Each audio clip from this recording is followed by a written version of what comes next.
creus que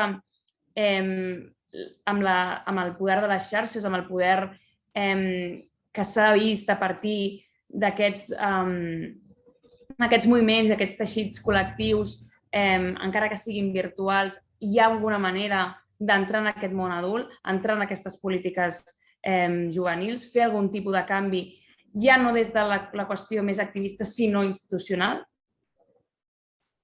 Doncs jo crec que d'acompanyar la Laura ho ha comentat com molt bé, la veritat, perquè penso que moltes vegades tenim com aquesta concepció d'entendre els mitjans de comunicació i també les xarxes socials com a fi en si mateixos, i aquesta evidentment no és la resposta, i crec que les joves som exemples d'això, no? Que utilitzem els mitjans de comunicació i evidentment, sobretot, les xarxes socials com a eines de transformació social, i crec que l'exemple de Fridays for Future és com molt paradigmàtic en aquest sentit, no? Al final del dia parlem d'una manifestació o una concentració que es va produir a un país del nord d'Europa, no? I que gràcies a l'ús de les xarxes socials es va començar a globalitzar, no? A tot arreu.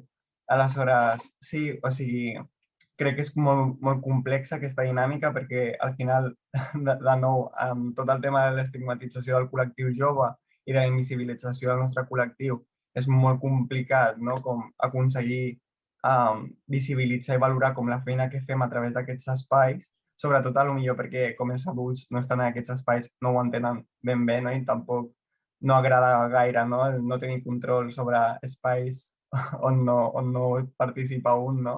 Però al final del dia crec que les joves demostrem que sí que podem utilitzar aquests espais per al nostre benefici, no? De fet, penso al Consell Nacional de la Joventut de Catalunya, justament una problemàtica que vam detectar és el masclisme, no? Sistematitzat que es donava a xarxes socials i que ningú estava donant una resposta en aquest àmbit, ni tan sols l'administració pública, no?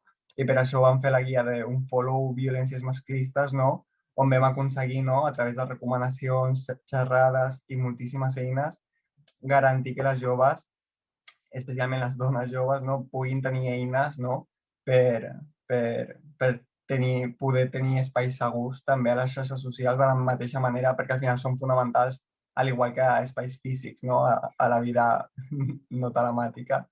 I amb això el que vull evidenciar simplement és això, que crec que les joves fem molt bona feina, o així ho estem demostrant, en relació amb aquesta transformació de xarxes socials per assolir el fi màxim, no? Que al final és l'emancipació social, bueno, moltíssimes altres qüestions.